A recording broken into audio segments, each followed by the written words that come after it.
Ladies and gentlemen, the third recount is finally complete. I believe the report is going to be issued very soon. They're going to litigate the router and digital information, or the acquisition of the router and digital information, passwords and all of that. So, I'll read you this Washington Examiner article. Arizona auditors complete third ballot recount and ship materials back to Maricopa. Auditors working on the Arizona Senate-led Maricopa County review completed a third and final ballot recount late on Wednesday and prepared material to return to the county custody on Thursday. The months-long audit conducted at the Phoenix State Fairgrounds since late April will now shift its focus to drafting a comprehensive report based on the results of the machines and other voting material analyzed during the review. This is interesting. The Maricopa County Department arrived with trucks at the site, at the audit site, Thursday morning to retrieve the material. The county's picking up nearly 2.1 million ballots, so they're giving the ballots back to the county. That's very interesting. Hit subscribe to this channel right now. I'm swimming upstream, ladies and gentlemen. I'm trying to give this information to you. It's public record. I'm simply reporting, abiding by YouTube policies. And I'm reading from this Washington Examiner article. Share this segment if you want to. There's this new feature called Super Thanks. If you want to buy me a cup of coffee or whatever, if you want to just support this channel and my work, you can do so via the Super Thanks on the upload. It's kind of like a super chat for uploads. So that's right next to the share icon, I believe, below.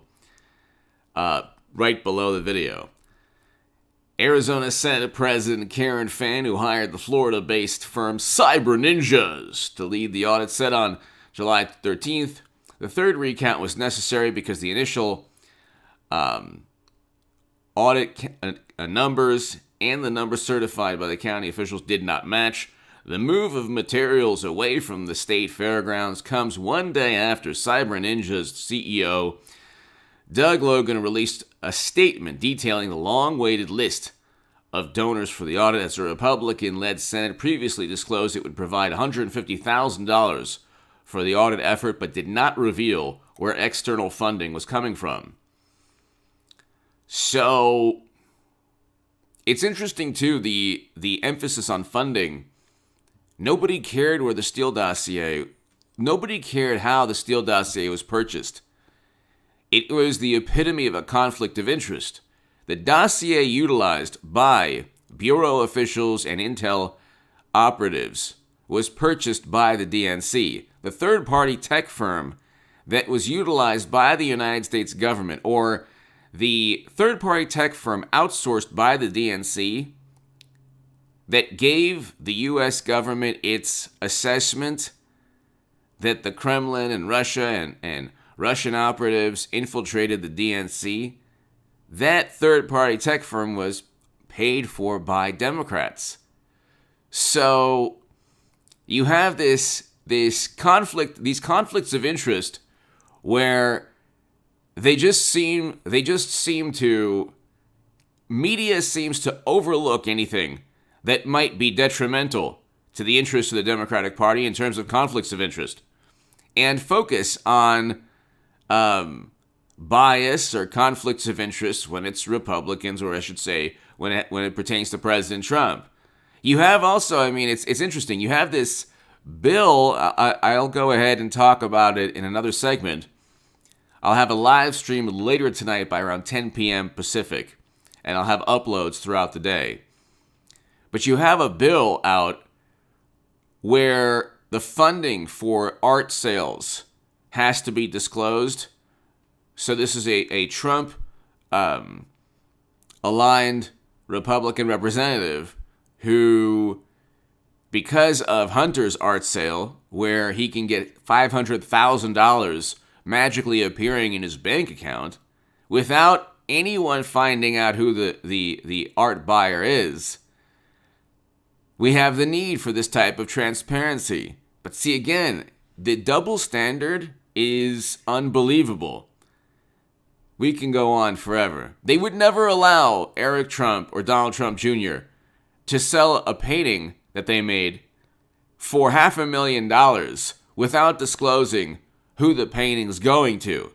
Of course, if it's the president's son, that's a different story. But here, President Joe Biden won Arizona in its electoral votes by more than 10,000 votes out of 3.3 million across the state. His lead, okay, so let's check this out. President Joe Biden, our beloved President Biden's lead of roughly 2 percentage points was due partly to his advantage in the populous Maricopa County, where the Democrats scored nearly 45,000 more votes than Trump among roughly 2.1 million ballots. According to Trump, or I should say according to Giuliani. This is according to Giuliani. You know how a football team can pad statistics, and if they're up by 30 in the fourth quarter, let's say if you're the old Florida football teams, Gators, Steve Spurrier, old Notre Dame teams, Miami Hurricane teams, you can go and look at college football history. Sometimes you're up by 30, you'll throw the ball to get up by 50 in the fourth quarter. It's not so that type of thing, according to Trump, took place throughout the country. According to Giuliani, took place. The Washington Examiner contacted Cyber Ninjas and Maricopa for comment, but did not immediately receive a response.